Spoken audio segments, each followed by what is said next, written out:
As much as you prepare yourself and you think you're ready, nothing prepares you for getting the news. It was a kick in the gut.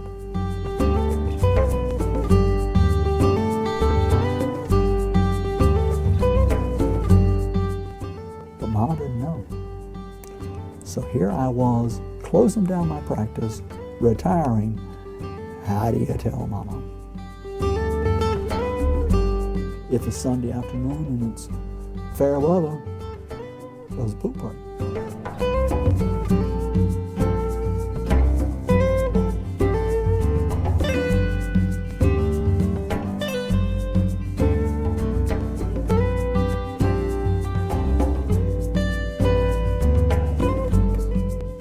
I was born in a little town in eastern North Carolina, Everett's, 240 souls, more or less. 1940, only child. Dad was a tobacco farmer. After high school, I went to the University of North Carolina at Chapel Hill and went on there to the medical school, and after medical school and internship to Philadelphia to do my psychiatric residency. Did 2 years in the Navy, which took me to Vietnam and Okinawa, and then San Francisco for the second year. I ended up in Nashville, Tennessee, where I was on the faculty at Vanderbilt. I ran the psychiatric inpatient unit at Vanderbilt. And while I was in Nashville is when I came out. So I was a late bloomer. Came to Atlanta in 1976. Regarding the coming out, when you start meeting your patients, coming out of a gay bar as you're going in, it's time to get out of Dodge. So the natural place to come was to Atlanta. My dad's advice was get a licensed profession, which to me meant law or medicine. I was kind of an awkward kid growing up, but the one thing I could do was make good grades. So when I went to UNC, I enrolled in pre-med. The pre-med courses were more and more difficult, so if I didn't make it there, I could switch over to law and do something else. But like I said, I made good grades and sailed in. In fact, I got into medical school after 3 years. I had no clue about being a doctor. Wasn't anybody in my family doctors. I had no idea at all what I was getting myself into. And it was only in my second or third year when I started getting into clinical rotations and started encountering blood and guts and death and dying that I had sort of a bit of a crisis. That wasn't what I signed up for. So I had to do some searching as to what I wanted to do, and talking to people or listening to people, whichever you want to call it, was something that I do very well. So psychiatry seemed like a good fit. Besides, it was nice, clean medical specialty. Didn't have to deal with all that death and dying stuff. So I went to psychiatry. I went to University of Pennsylvania. I was their token Southerner, and while I was there, I was married, very briefly.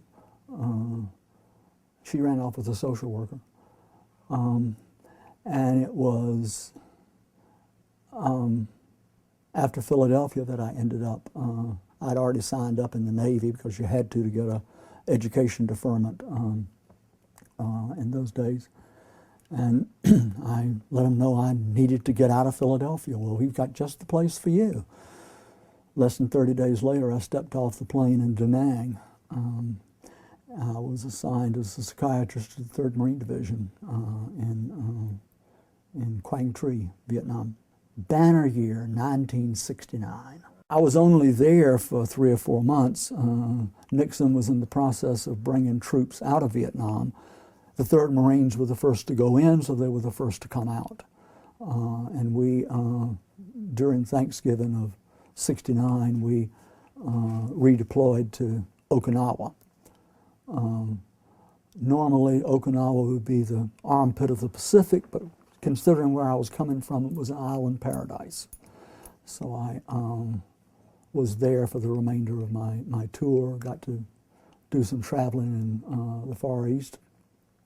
And after you have done time in Vietnam, you can picture your duty station. So San Francisco seemed like the ideal place to me. It was interesting, while I was there, I didn't know about Castro Street, was struggling with coming out issues, but there was lots more I had to learn about before I could come out.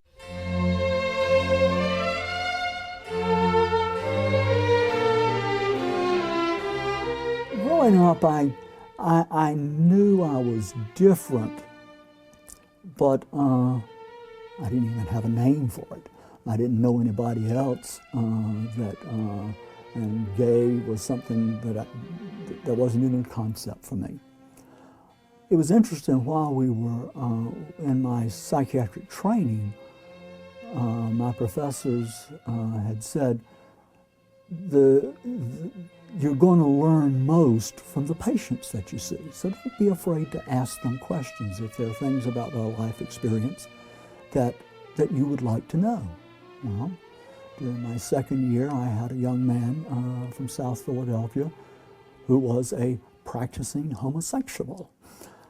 And I grilled him about all sorts of details. I was too afraid to try to do much while I was in the military, certainly while I was in Vietnam and Okinawa. I began to do a little bit of playing when I was in San Francisco.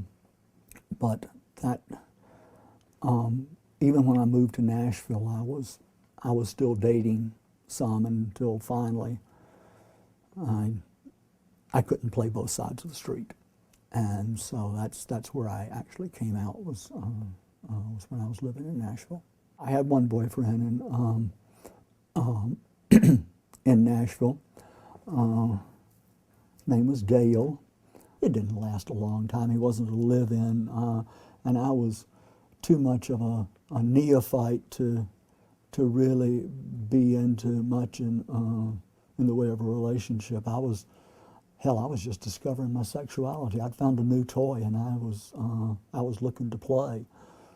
Met friends there that introduced me to Atlanta, the bathhouses in Atlanta, the clubs here. And so when I realized it was time to make a move, there wasn't really any choice about where to go. Atlanta was my only choice. Besides, Nashville was on the wrong side of the mountains, and but I certainly wanted to stay in the South, and so Atlanta was a natural choice. I was out when I was in Nashville, but I really came out when I came to Atlanta. When I made my remarks at the HRC in 2003, I opened by saying I came to Atlanta to learn how to be queer. What an incredible journey this has been. When I moved to Atlanta in 1976, I certainly had no idea of being a community leader. No, indeed, I was moving to the big city to learn how to be queer. And for the next 6 to 8 years, that's exactly what I did.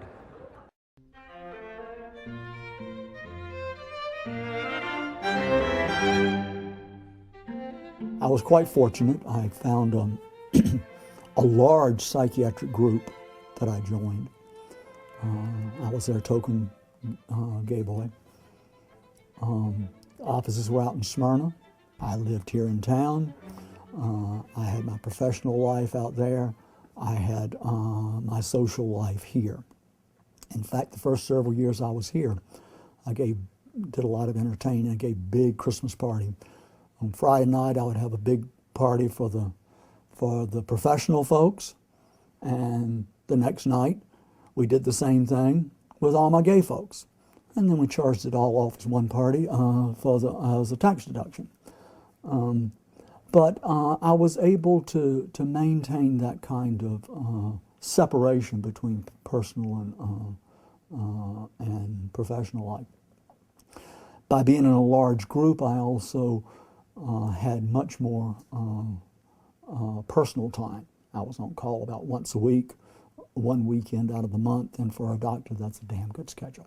I wasn't particularly involved in any kind of organizations. I had a circle of friends. I liked to entertain. I liked to party. I had a partner from 1978 until 1980, but that was my first really long-term relationship, if you call 2 years long-term. And then it was in the fall of '82 that I met John. We were together for 10 years. After I had been in Atlanta for a while, I wanted to try to develop more of a gay clientele. At the time, my office was out in Smyrna, and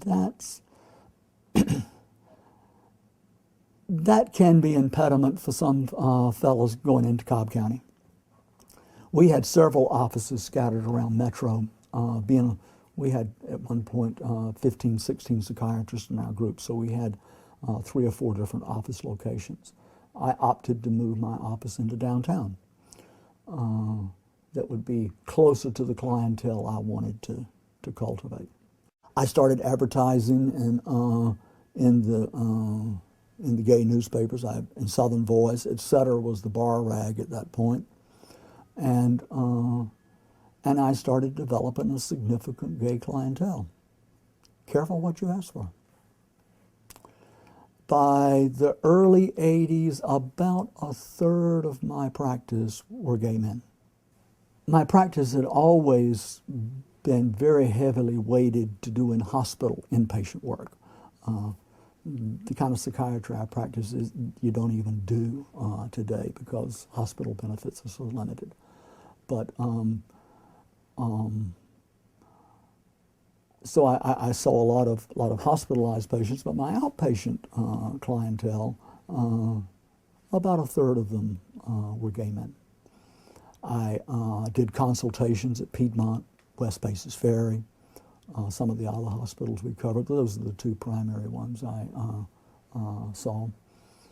And I began to get consultations to see young gay men who were sick.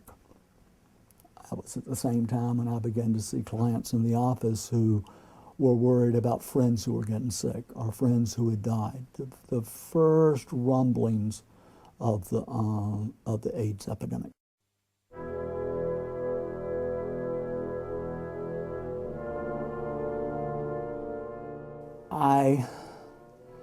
I really felt there was something missing in my life. I'd been raised as a Southern Baptist, little Baptist church up in North Carolina.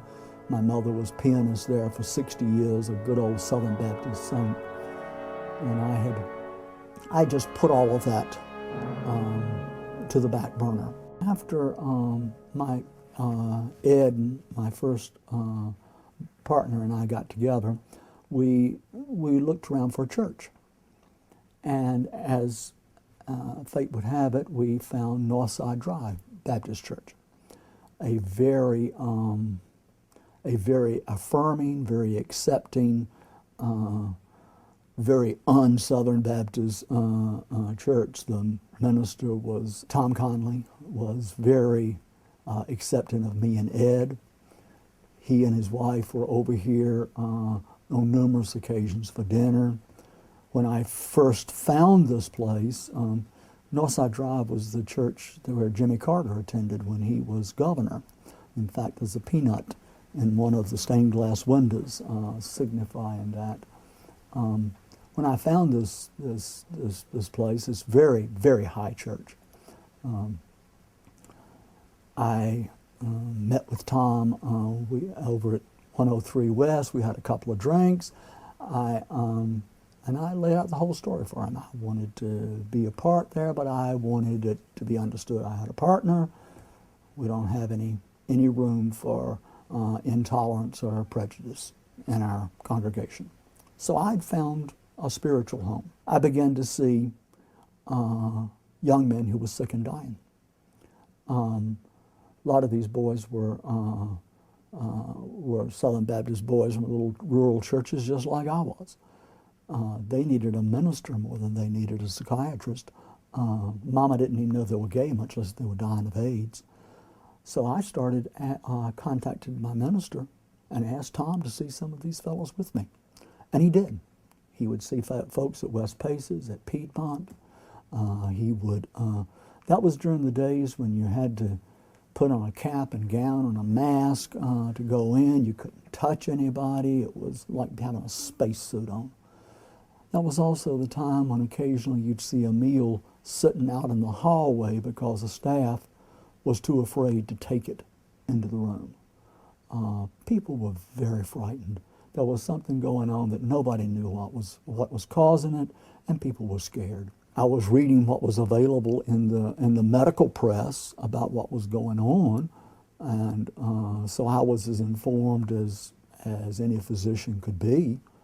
But we still didn't have the virus hadn't been discovered. The patients I saw were guys were frightened. Their friends were getting sick. There were.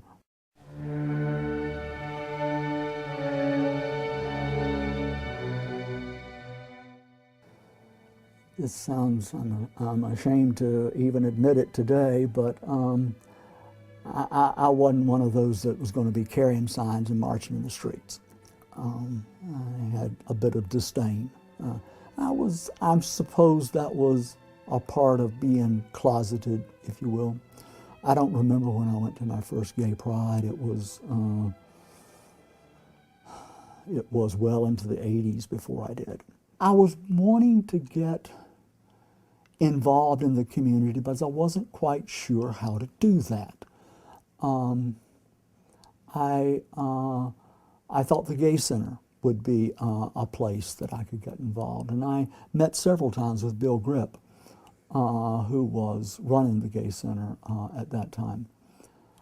But it became clear to me pretty quickly that they didn't have any interest in having me involved. The whole story of the Gay Center is a very sad and tragic one, but I didn't find any welcome there. Early 1984, Gay and Lesbian Health Conference was held at Emory. And John and I went. It was Easter weekend, as a matter of fact. And while I was there, I met Caitlin Ryan. She was the executive director of Aid Atlanta. And since I'd had no luck at getting in at the Gay Center, I thought that perhaps Aid Atlanta might be a place where my talents might be useful. She was very excited about meeting me, and we were going to schedule an appointment within the next couple of weeks. John and I already had a vacation planned to San Francisco, so it was going to occur after that. It was interesting what happened on that vacation. I had a dear friend that we visited with regularly out there, and while I was in Lee's apartment, he was telling me about this wonderful organization he was involved in called Shanti. Shanti in San Francisco was the equivalent of Aid Atlanta here. And he was beginning to volunteer there, and he was excited about it. And Jesse Peel, I want you to go back to Atlanta and do the same thing there. While we were talking, there was a knock on the door, and it was a Shanti volunteer, recruiting volunteers and donations. Well, they already had Lee. They got a donation from me, and I said, okay, I get it already. At that point, the The Aid Atlanta office was over on Piedmont, right near where Fat Max is now. They had one room up on the second floor there. The board was meeting every week. The first board meeting I went to, there was about a 30-minute discussion as to whether to buy or to lease a typewriter. They had a $60,000 a year budget and 1.5 employees. I suggested to John that we needed to do something to maybe do a fundraiser. I'd never done any fundraiser before, but I'd done a lot of entertaining. I had quite an extensive guest list. I contacted a couple of friends of mine who also had extensive guest lists. We put them together, and I invited them, sent out, I guess, 150, 200 invitations to a pool party, poolside. But the novel idea was we were going to charge admission. Doesn't seem particularly novel now, but it was then. I had my friends Chip and Fred from up in Nashville. They were big into club music. They had a big DJ setup. They brought their traveling DJ show to out here. We set up out by the pool, and on a Saturday afternoon we raised almost $6,000. It was a very exciting time at Aid Atlanta at that point. It was all volunteer driven. We had at Aid Atlanta, we recognized that a very important part of treatment was spiritual support. We were dealing with people that were going to die. AIDS was a death sentence at that point. So Aid Atlanta had a pastoral care department.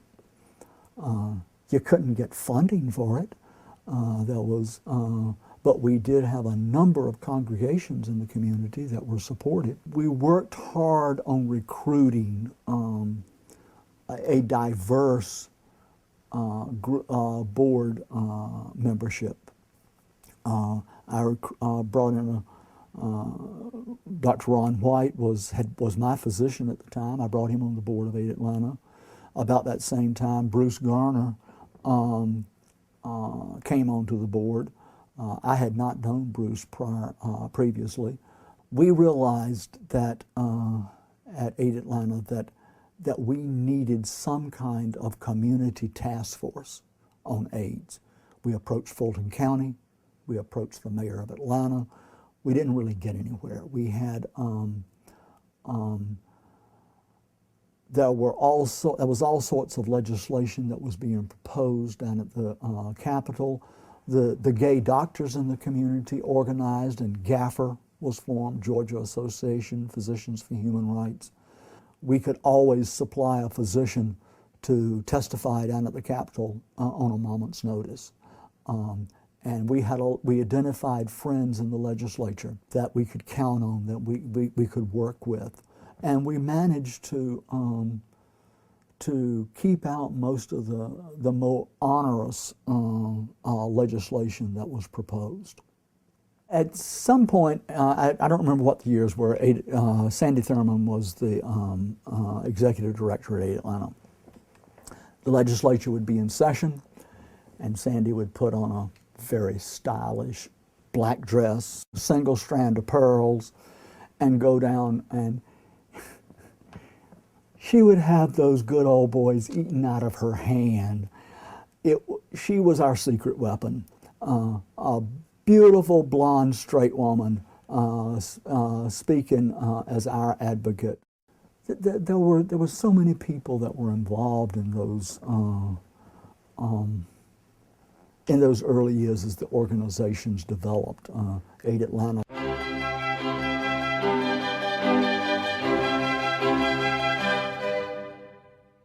You have to understand that there were no services available for people with AIDS. there were no organizations that were really providing the kinds of services that our folks needed. This was also the time when preachers were railing from the pulpits that AIDS was God's retribution. I never did figure out what God had against hemophiliacs and Haitians, but that was what they were saying. Organizations were formed as the need arose. Early along, we embarked on a safe sex campaign. Our first safe sex campaign at 8 Atlanta with the motto, P.S. I love you, was born right here on this living room floor. None of us had any experience with nonprofit organizations, but we knew how to throw a party. So there began to be black tie galas. Mardi Gras became Masquerade, a benefit from Project Open Hand. Positive Impact developed Casino Night. We were bringing to the table the skills that we had. And we, as far as boards were concerned, you'd get doctors to serve if they would. You'd find a lawyer.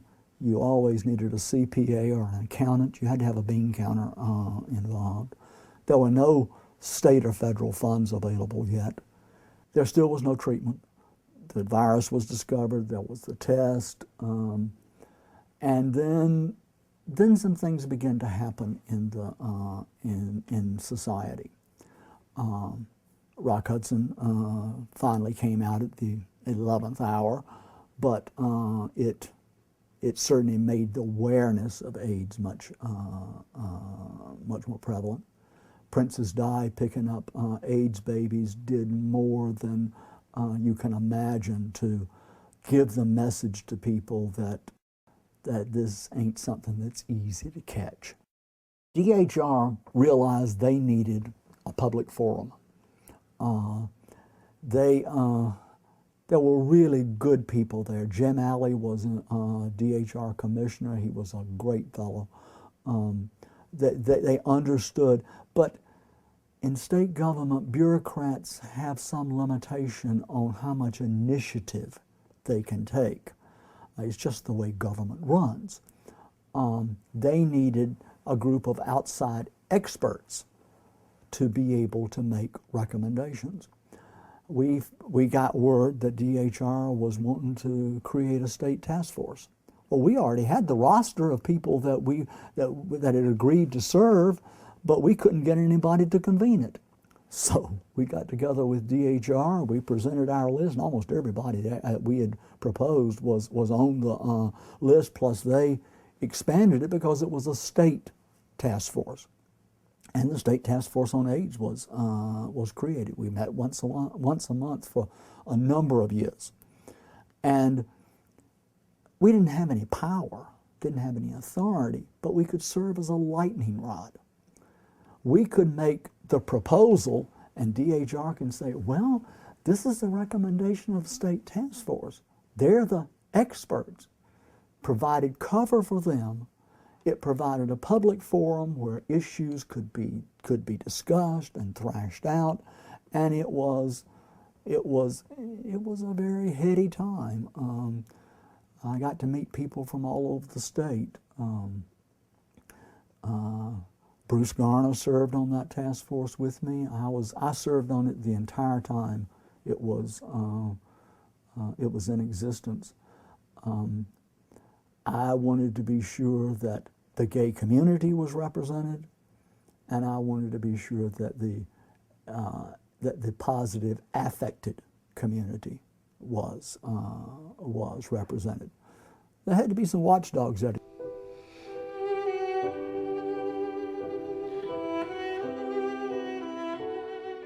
I had a calendar that I kept on my coffee table for our social schedule, and as people would die, I would write the names up in the upper corner of each month.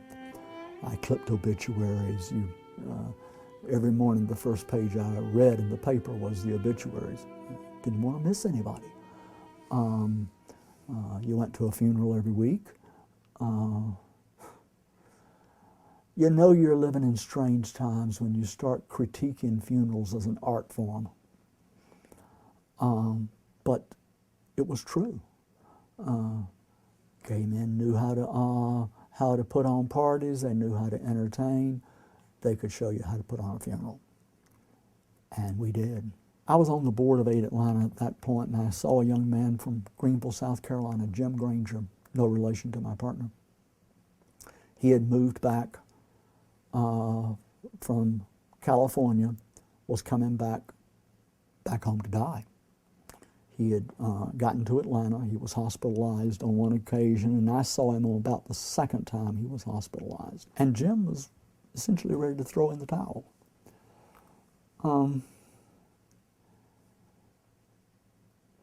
It doesn't happen all that often, but occasionally you have, in the psychiatric business, you have a real connection with a patient, almost on a spiritual kind of level. And I developed that connection with Jim. Got to know him very well. Got to meet his family. Had my pastor come in and meet with his family. Was there in the room when he came out to his family, and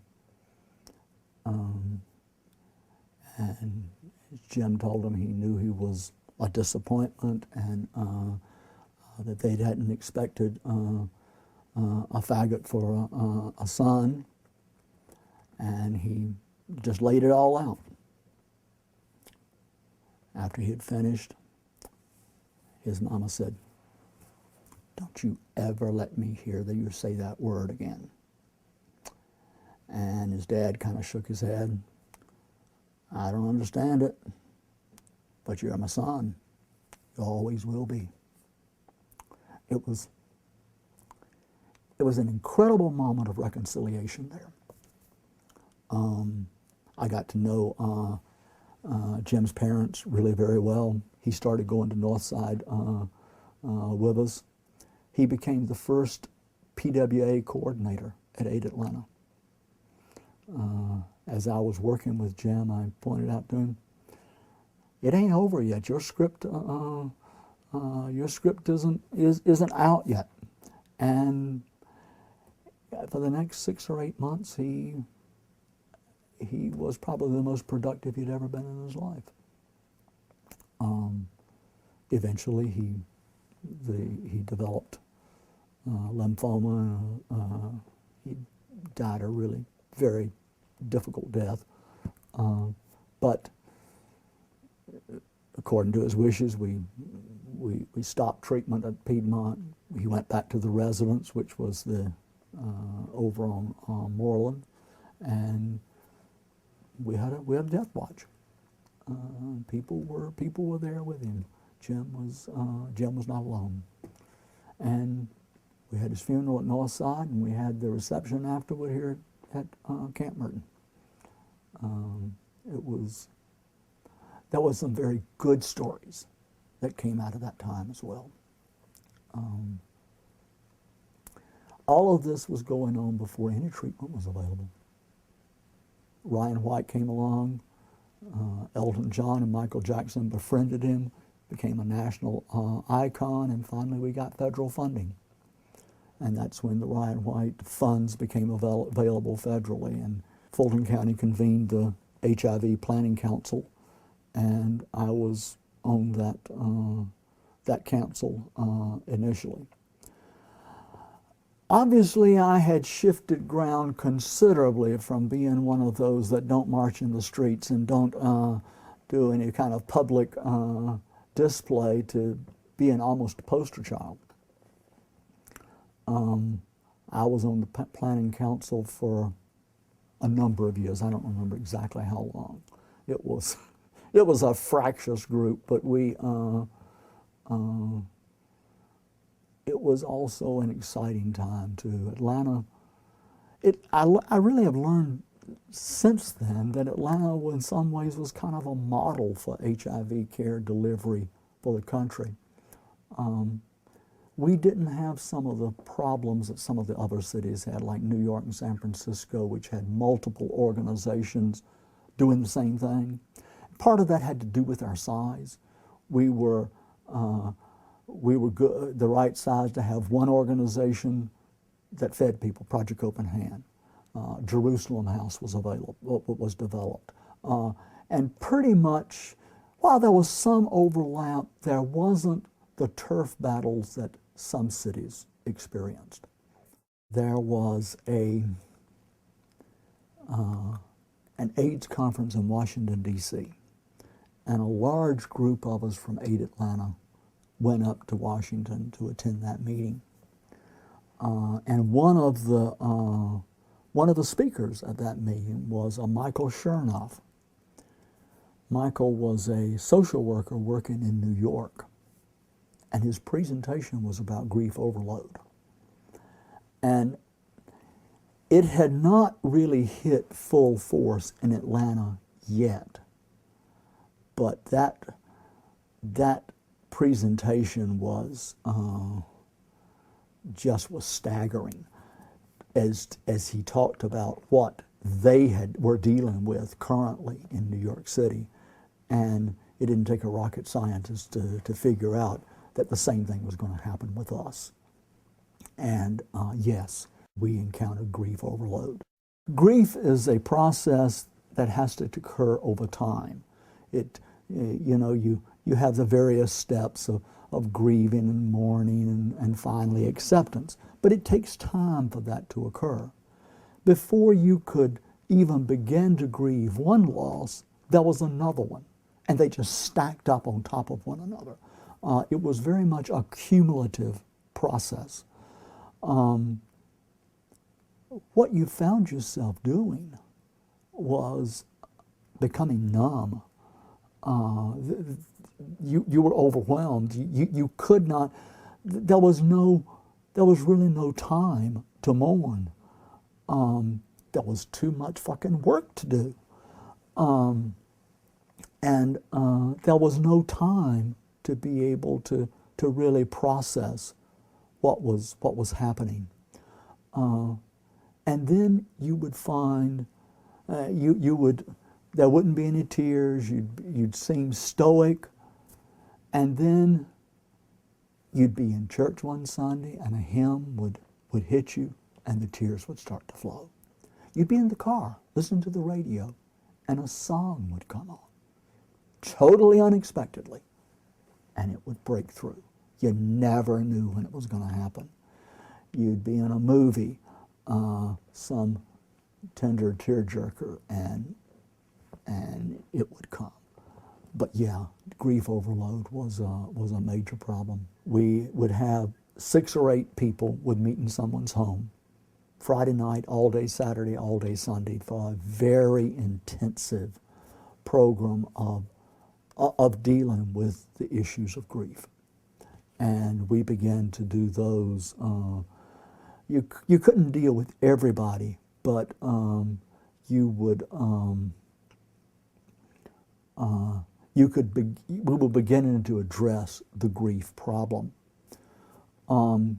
Jerusalem House, when they had their first facility on Briarcliff, they were having enormous losses among their patient population.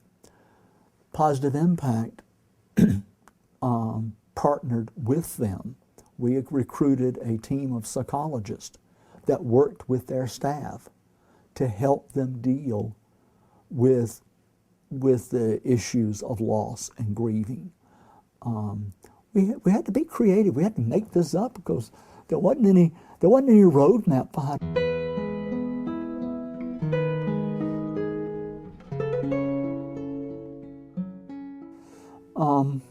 At some point during the late 80s, the Ford Foundation issued some grants to community foundations around the country. They were matching grants. I think it was $200,000 a year over 2 years. The local community had to raise a like amount. And the AIDS Fund was created.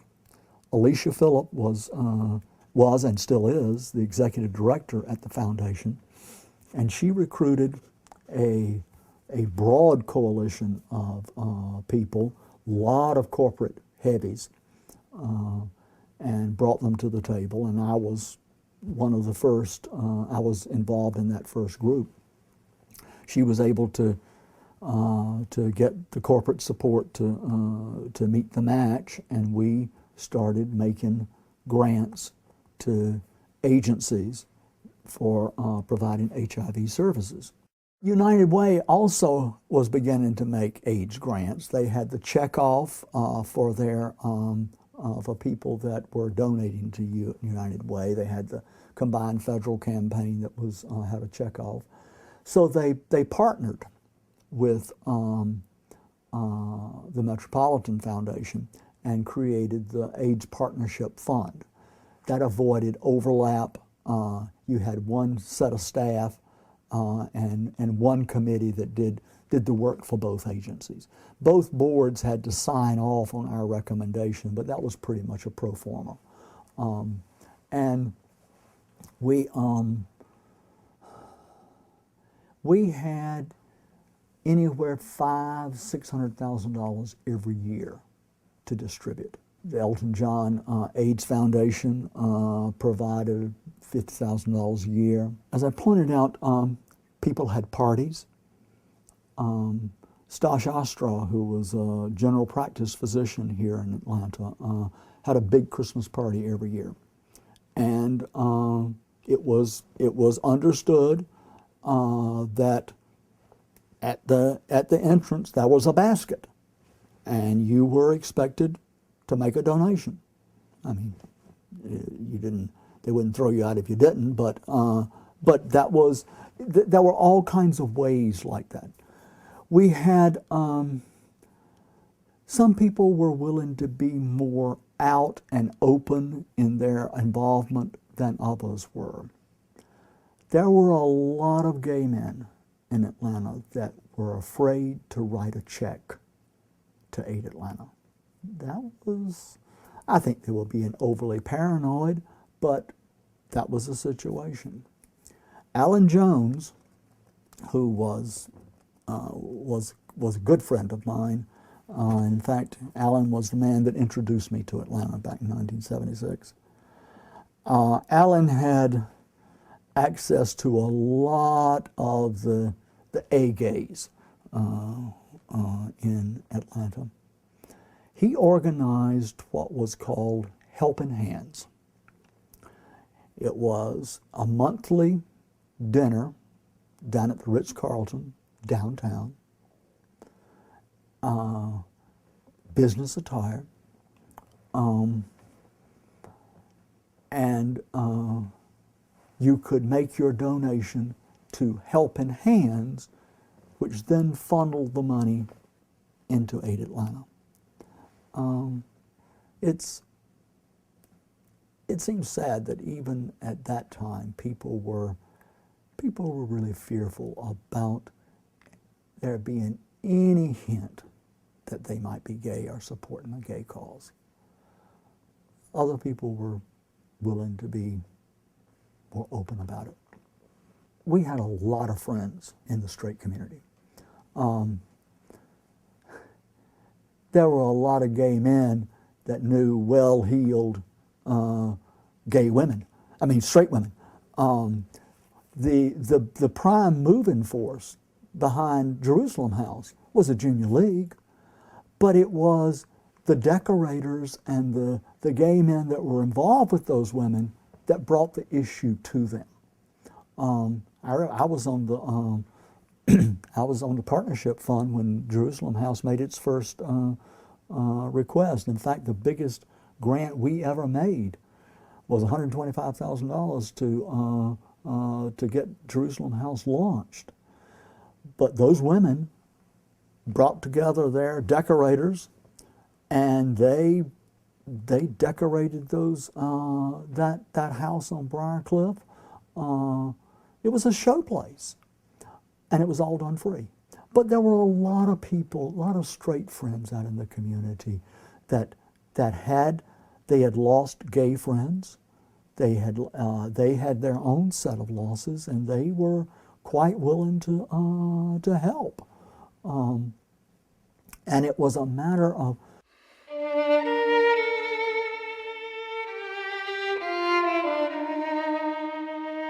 I sort of ran wild when I came to Atlanta. I was like a kid in a candy store. I'd found a new toy and I was wanting to play. I remember Monday night was dollar night at the Baths. You could smoke a joint, take a hit of speed, go down to the Baths, fuck your brains out until midnight, come back home, get a good night's sleep, and go to work the next morning. That's just the way things were back then. I was still practicing then, and American Psychiatric Association always had its conventions in good cities, New York, San Francisco, L.A., New Orleans, wherever. And if it was being held in a good spot, you went to the meetings. You didn't necessarily go to any of the meetings, but you went to the convention.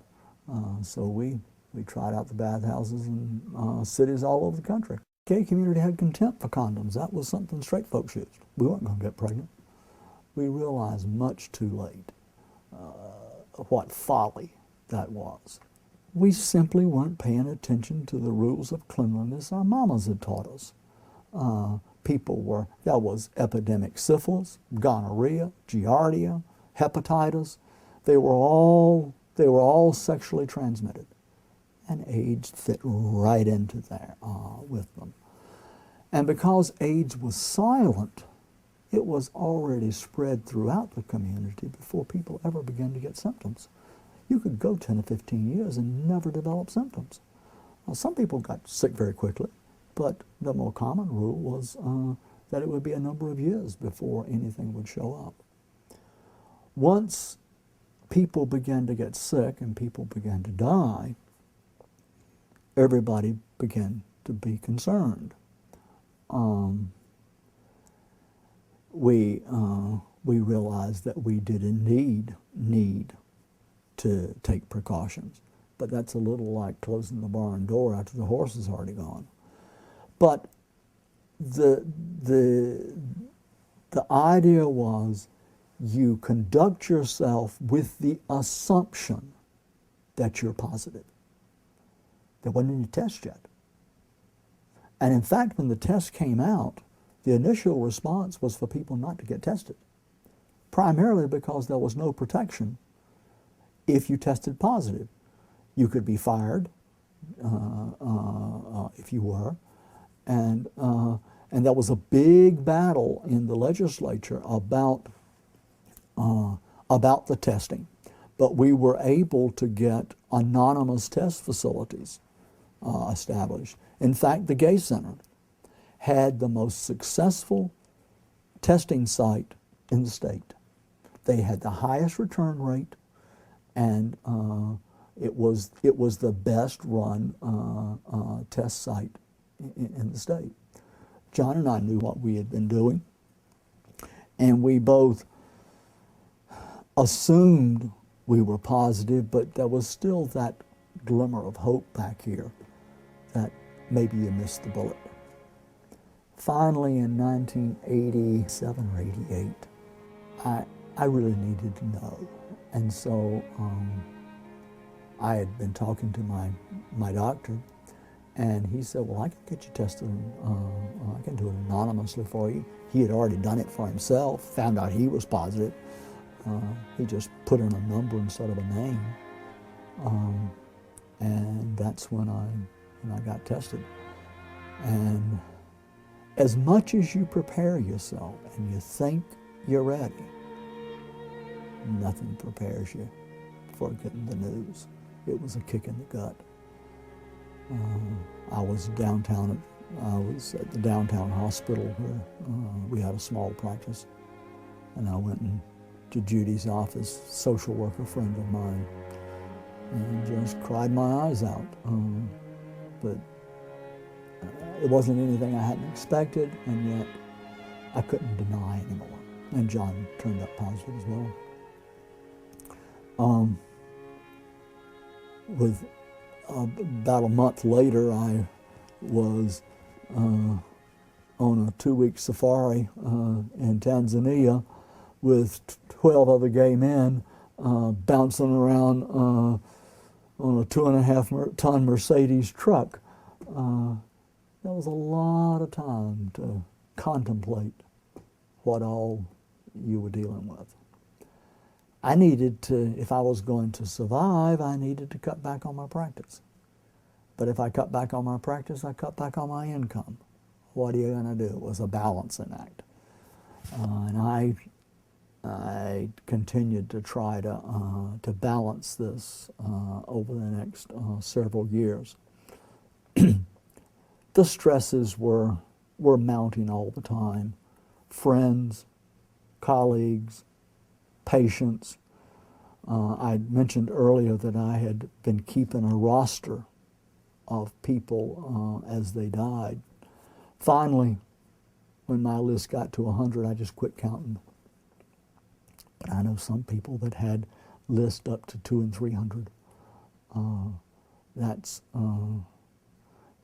you know, I was experiencing more deaths than my mother was, and she was in her 70s and 80s. Also during this time, my relationship with John was becoming increasingly dysfunctional. He had an alcohol and then developed a drug problem, but the stress was really telling on me. I talked with my attorney. I'm meeting with him about another matter, and he's a gay man here in Atlanta, Pat McCrary. He said, "Why don't you take disability?" And it hadn't even occurred to me. It was like those old Ford commercials where the light bulb comes on. Bingo! So I talked to my doctor, and he said, "Well, there won't be any problem about getting you out. I can just we can make it HIV encephalopathy, a nice garbage can diagnosis, because the stress was clearly having its impact." So I put in my application, fully expecting that it'd be a fight with the insurance company, and it'd take a while. 2 or 3 weeks later, when I contacted the company, wanted to know how things stood, said, "Well, good news, you've been approved." "Well, when does it start?" "Well, when do you see your last patient?" When I retired, I assumed our relationship was really in bad shape. And I figured that when I retired, there'd be less stress on me and things would improve. Wrong. There'd been a division of labor. John took care of the house. I went out and worked and made money. And when I retired, I was at home in the middle of John's bailiwick. And so rather than things getting better, things got worse, rapidly deteriorated. I retired in June, and John moved out in November, right at 10 years.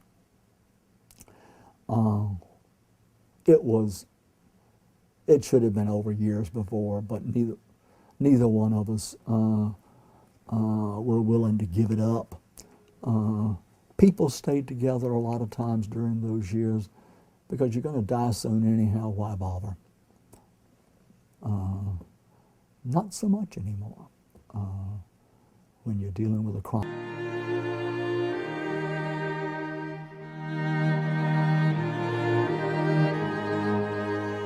Trouble is, I hadn't told anything to Mama about what was going on. You had asked earlier if my family knew about this situation. Well, I had always assumed that she probably knew. I mean, it wouldn't take a rocket scientist to figure it out. She knew John. We had been together for several years at this point. I'd call Mom, and in the course of conversation, mentioned that I was going to come home for Thanksgiving, and I was going to bring John with me. Well, the shit hit the fan. And this ain't something to do over the telephone, believe me. She may have known, but she was very much in denial. Mother wasn't one to talk very openly, but she was pretty frank about how she felt at this point. She says, you don't get home very often. She was dealing with Dad's decline. And frankly, when you're here, I don't want to share you. And I didn't particularly like it, but I appreciated her candor. She told me exactly where she was coming from. And so I continued to make the trips. Dad died in '86. And after he died, okay, Mom, it's time for you to come to Atlanta. And she started making the trip. She would come down to Atlanta 2 or 3 times a year. She'd get one of her friends to come down with her. They'd drive down here. And then when she wasn't able to drive anymore, she would fly. So she loved coming to Atlanta. She always had a bunch of good-looking men around her. There were parties. She could go shopping. There were concerts to go to. It was a great time, and she liked that.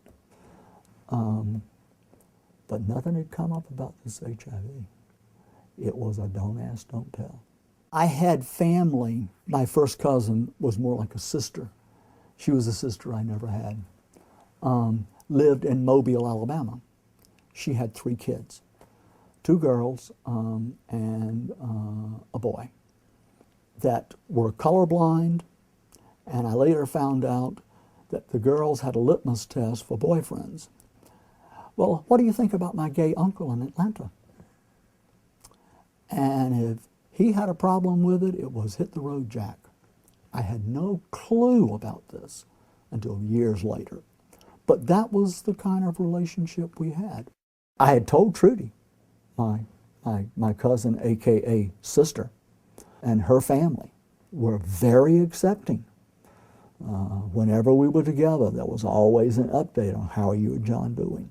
So I had family I could deal with, but Mama didn't know. So here I was, closing down my practice, retiring. How do you tell Mama?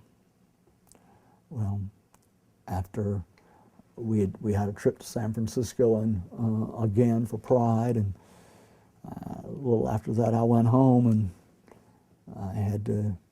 I finally had to tell her, and it was, she had started asking all sorts of questions, and but it never was discussed after that. In fact, I was determined that whatever she asked, I was going to answer truthfully. I was not going to lie to my mama. And later on, she said, I wish I hadn't asked. But she wouldn't let me tell anybody in the community. This was going to be her burden to bear.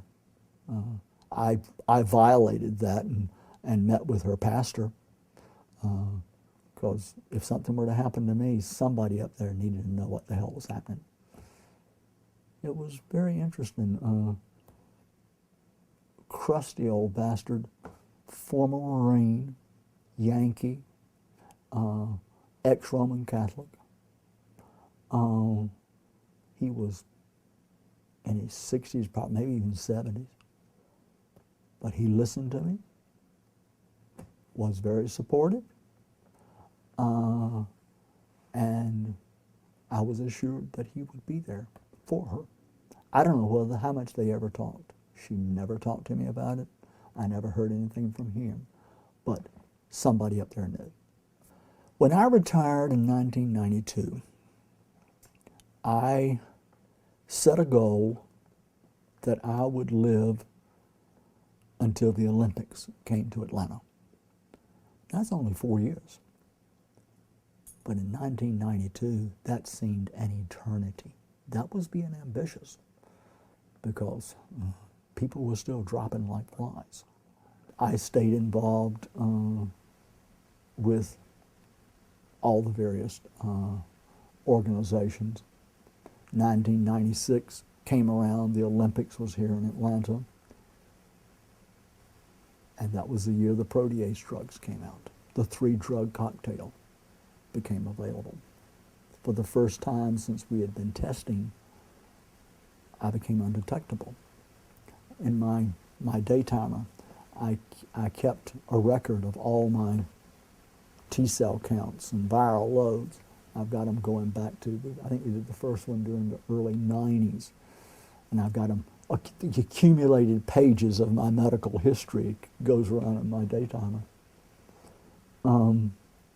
So okay, let's set the goal to the millennium. And when Y2K didn't crash us, well, you see how this story's going. You keep setting goals. And in March, I turned 70.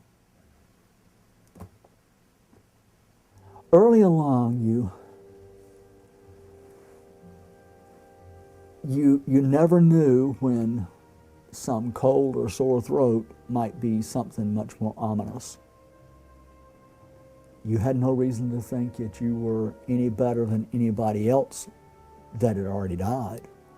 So there was a constant, weren't preoccupied with it, but it was always back there. I think one of the most graphic examples of how this can freak you out is you're cooking, you're preparing salad and dicing things, and you nick your finger, and you start bleeding. And you realize that that's poison. And that's a real mind fuck. It's times like that when your denial sort of gets kicked to the curb. You're aware of it, that it's always back there, but you got to live your life. You got to continue to plan. You've got to continue to set goals. If you don't, you will die. And that's what I've continued to do. Life has been so full of surprises. In 2003, I was contacted by the folks at HRC, and they informed me that I was going to receive the Community Leadership Award for that year. And it was an incredible kind of experience, because I never expected to be there. I stand here as a gay man who will reach my 10-year anniversary of living with HIV in September. I stand here on the shoulders of those who came before me, who created the foundation upon which I stand and upon which many of us in this room are able to make it here this evening.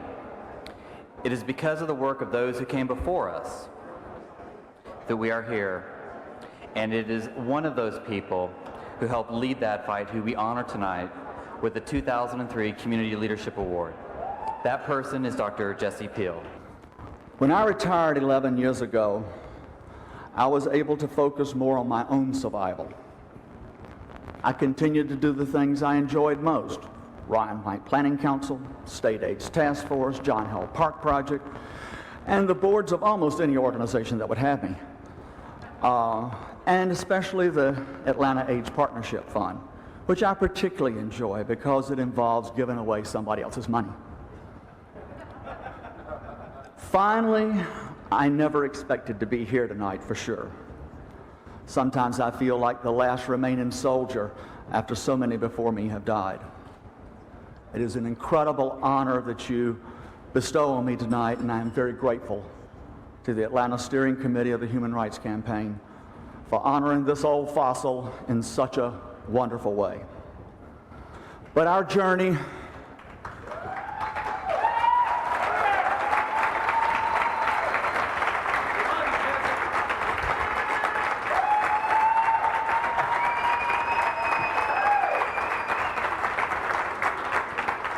But our journey is far from over. I urge each of you to strive always to make your journey as exciting and rewarding as mine has been.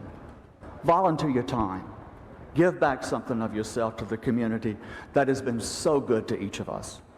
Thank you. God bless you all. My closest friends, I knew we had talked about, what I wanted and what the provisions would be.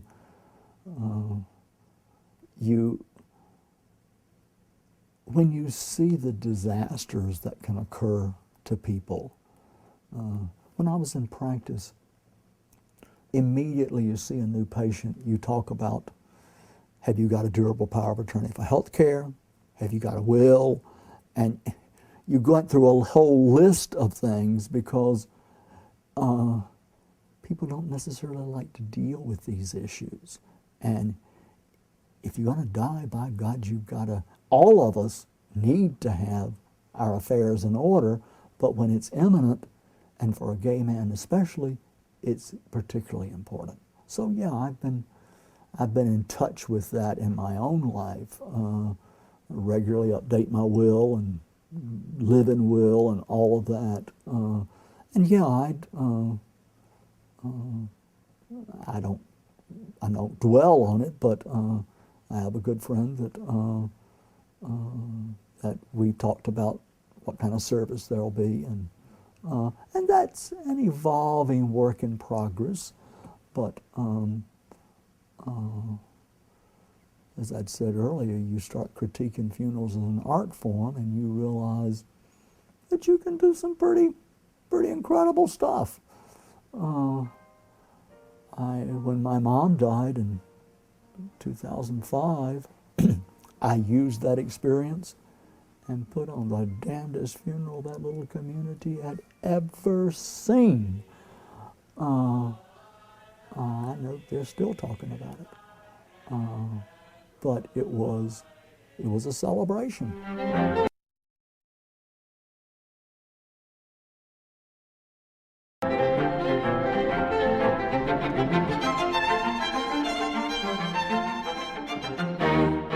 After John left, I had to develop a whole new set of friends. I buried all the rest of them, so I began developing a new social network, and it grew over a number of years. The Sunday afternoon pool parties evolved out of that. And they went along for several years, and the last, I guess 5 or 6 years or more, they've really become quite an institution. From late April, early May, through Labor Day, and a little bit after, if it's Sunday afternoon and it's fair weather, there's a pool party, whether I'm in town or not. Clothing optional. We'll have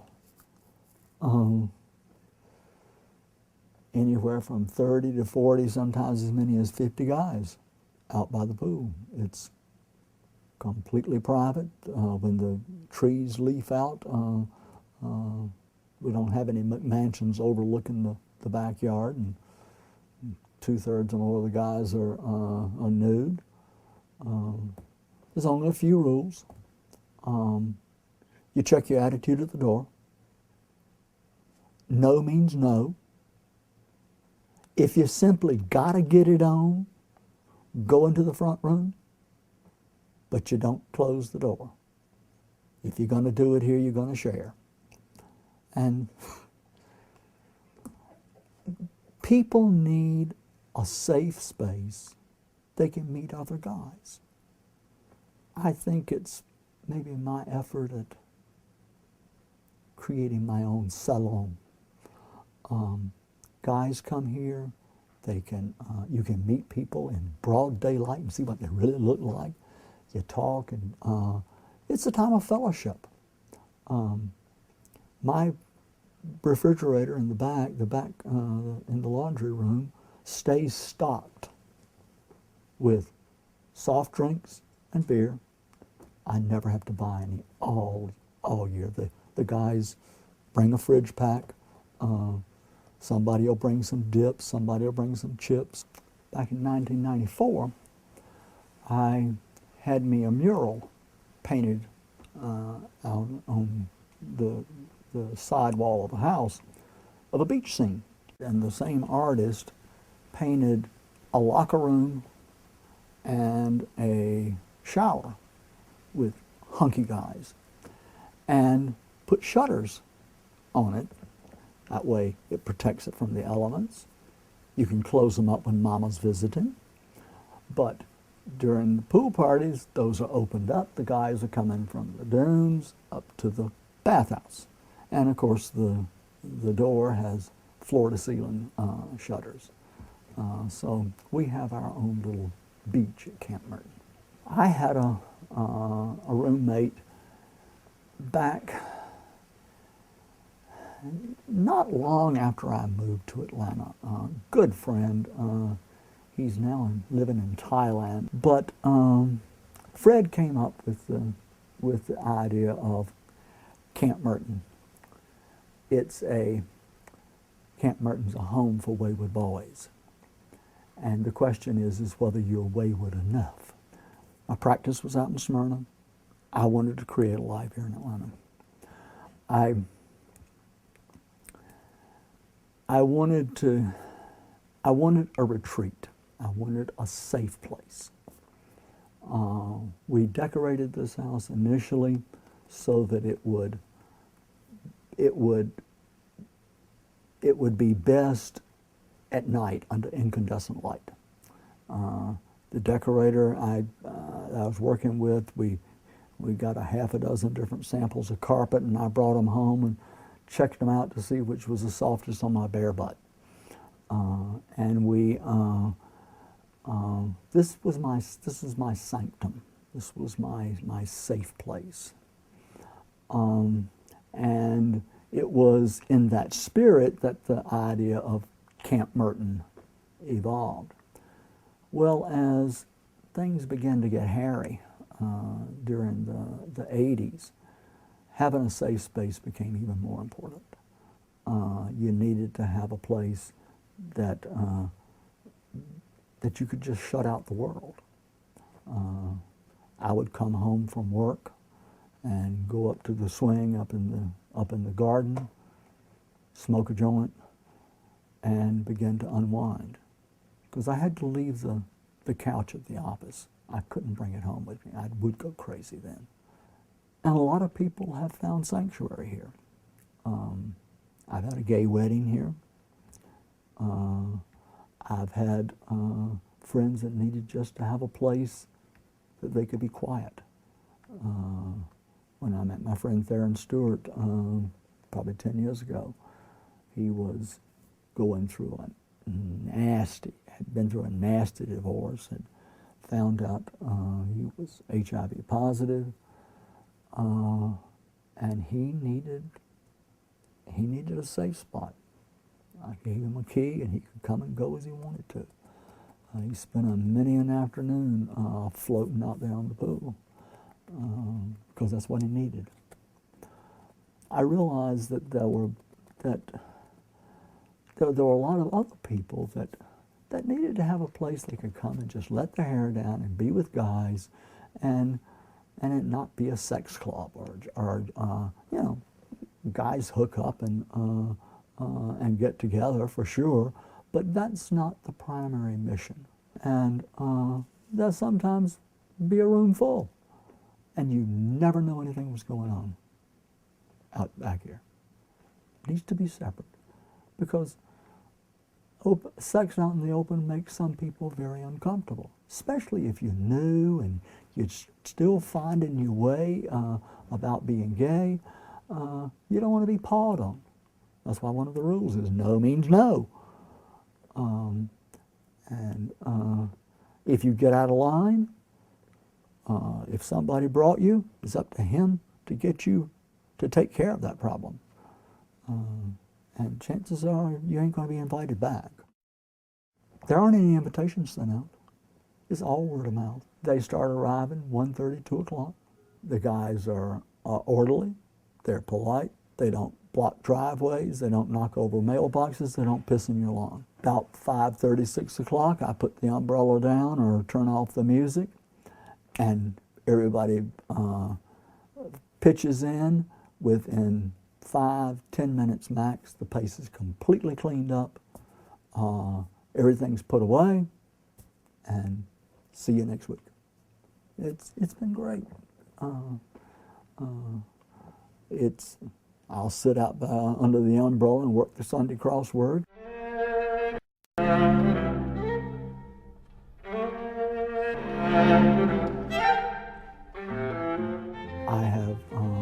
I've had a very successful practice here. I've gotten into things I never anticipated I'd get into. Some organizations have been very kind in their accolades. I've been fortunate that I've had the income that I could live a good life, and my folks taught me that to whom much is given, much is expected. It's just, we have an opportunity, but we also have an obligation to try to do for other people.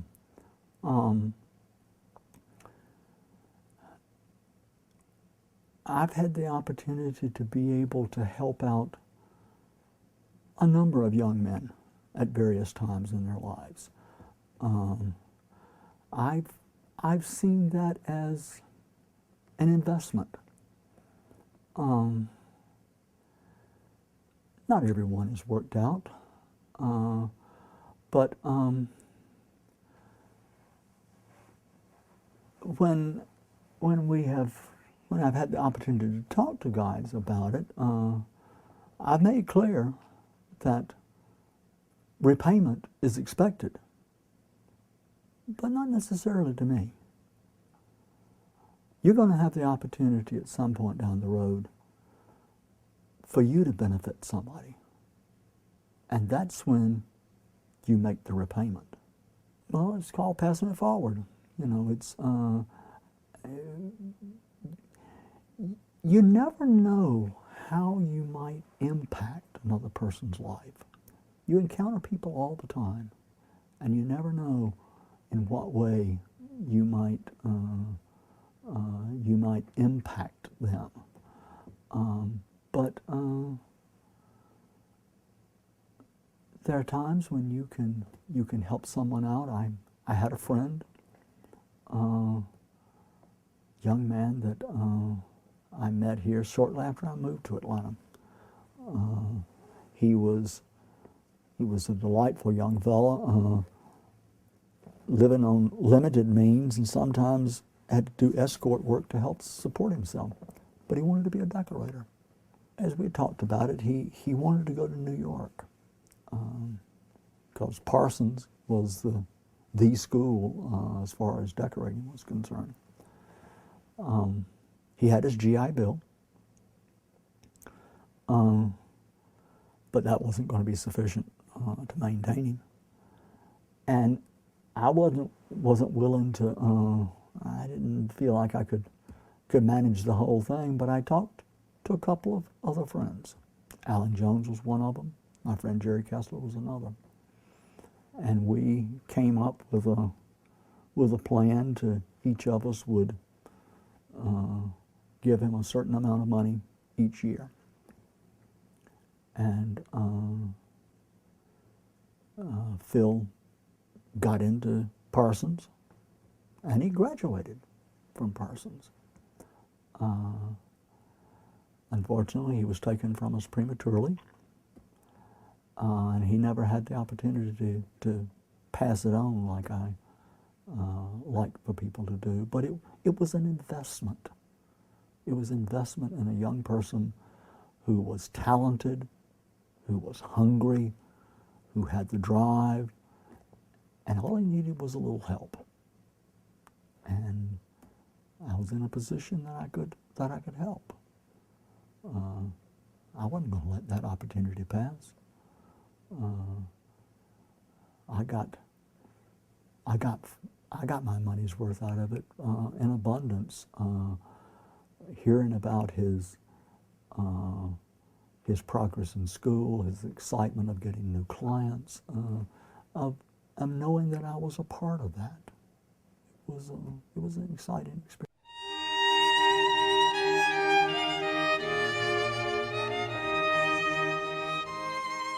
The organizations I'd have been involved in had evolved into mature agencies. Most of them were well run. It wasn't the volunteer group, mom and pop organizations that we started off with. Aid Atlanta now has a multi-million-dollar budget and more than 100 employees. Quite a difference from what it was in 1984. And I started looking around for other things to get involved in. And about that time, the artistic director and executive director of the Gay Men's Chorus approached me to be on their board. And they asked at just the right time. Here was something that didn't have to do with death and dying, that was very much a part of our community. I see the Gay Men's Chorus as being representing the best of what our community has to offer. And so I became a major patron. I helped set up the endowment for the chorus, and a major part of my estate will go to that endowment at some future time. But it didn't have to do with death and dying directly. I got involved with the Lyric Theater, no longer involved with them, but it was fun to do something a little different. I really enjoyed my work with East Carolina University. After Dad died in 1986, I suggested to Mother that we set up a scholarship. And Dad had gone to NC State, I went to Chapel Hill. Mother had gone to Lewisburg College. But right 25 miles away was ECU. I knew that what little bit we had to contribute would be a drop in the bucket at Chapel Hill or Raleigh. So I contacted folks over there, and they were in the process of developing a scholarship program called University Scholars that was encouraging their recipients to maintain relationship with their donors. Well, that was the kind of personal touch that really attracted me. So I went in halves with Mom, and we endowed a scholarship. Met with a very enthusiastic group of people, sort of like Avis. They had to try harder because they had started off as a teachers' college, ECTC, they called it, and they were really playing catch up. But they were most receptive, most affirming. They asked me to join their scholarship selection committee, which every spring interviews the candidates for their merit scholarships. It was great fun. You get to meet these young people, full of piss and vinegar and very talented, and you're giving away somebody else's money, which I always like to do. So that's become something that I've been doing most every year, unless there's some kind of conflict. And then when Mom died in '05, I mentioned that we had a blowout funeral for her. One of the speakers was, gave one of the eulogies, was my friend in the development department there. And she brought a friend with her who was the dean of the College of Education. But we were having a reception at the house after the burial. And I asked this lady, Dr. Marilyn Scherer, I asked her, I'm not bashful about asking questions. I asked her, what are you doing to sensitize young teachers to the issues of gay and lesbian youth? Well, she lit up like a Christmas tree. It turns out Marilyn has a gay son, and this was something she was very passionate about. We had a most animated discussion, and she said, we've got to talk about this some more. So that fall, after, as soon as school started, she convened a diversity group, invited me to join. People from the School of Education, Department of Sociology, which had a minor in diversity, people from dance and theater, just an interesting, diverse group. Well, it's amazing the surprises life has for you. The chancellor at East Carolina was in the process of really focusing on diversity as an issue. He had hired an assistant to the chancellor for diversity, and that individual was there, pointed out to us that diversity ain't just about race and gender. And within less than 6 months, the chancellor had appointed the Chancellor's Diversity Council, run by the provost, and with representation not only from all over the undergraduate school, but the medical school as well. And I was a part of that. And it was out of that after Mom died, I had to examine my own estate planning, because certainly I had $1 billion worth of farm property up in North Carolina I needed to make some kind of provisions for. So that's when the plan came to gift those farms to set up these endowed chairs for social diversity. I was so amazed that here in the midst of a very red state, I found a group of people that were just as passionate as I was about diversity. And I found a place that I could have an impact. And it's just been a delightful experience. When I've been in a position to help people, help other people,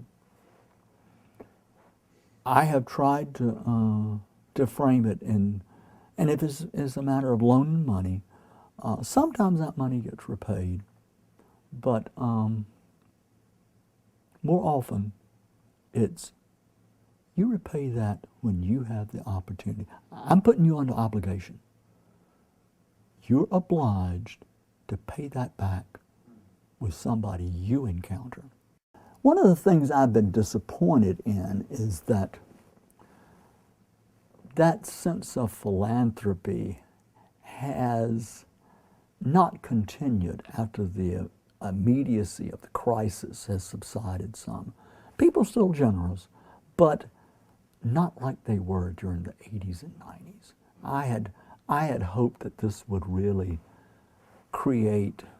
this would be transforming within the community, and it's not happened nearly as much as I would like.